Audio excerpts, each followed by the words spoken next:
Баршаңызға қайырлы күн достар. Бүгін сіздердің назарларыңызға адам ағзасына өте пайдалы қарақұмықтан дайындалатын котлеттің рецептін ұсынамын.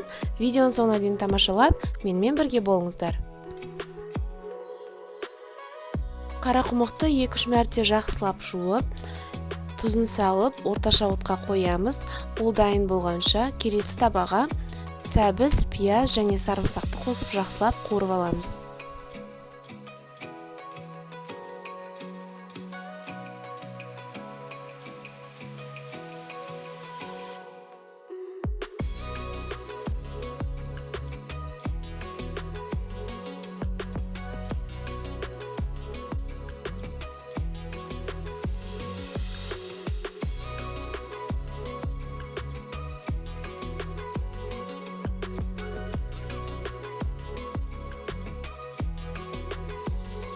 Піскен қарақұмыққа қуырылған көкөністерді қосып, және 2 жұмыртқа қосып, жақсылап езетін боламыз.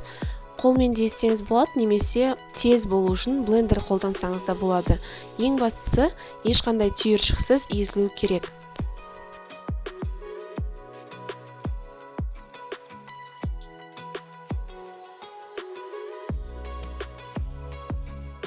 Және ең соңында міндетті түрде осы дайындалған фаршымыздың дәмін келтіру үшін дәмдеуіш қосамыз.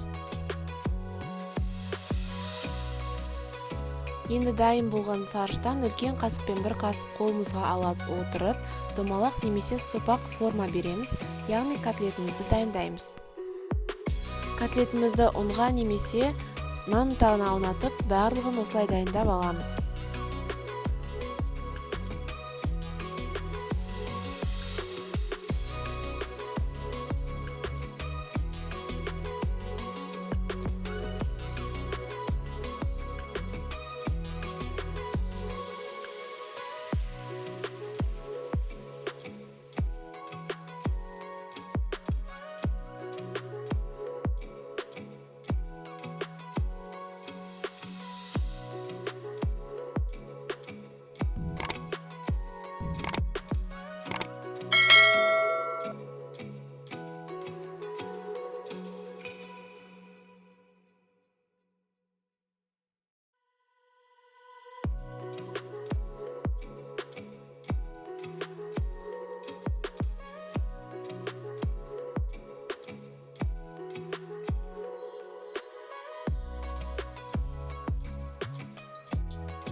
Енді қызып тұрған майға котлеттің 2 жағынан да қызарғанша қуырып аламыз.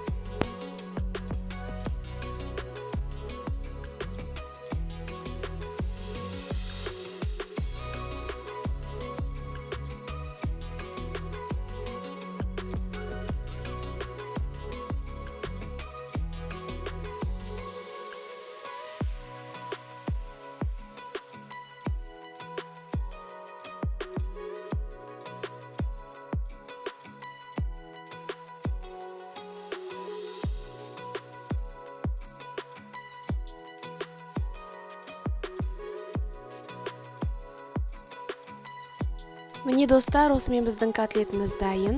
Асқазаныңызда бір уақыт ет тағамдарынан демалтып, түскі асқа немесе кешкі асқа міндетті түрде жасап көріңіз. Котлетті кез келген гарнирмен ұсынсаңыз да өте дәмді болып шығады. Видеоның соңына дейін қараған болсаңыз, лайк басып, пікір қалдырып, арнама тіркеліп қойыңыз. Достарыңызбен де бөлісе отырыңыз.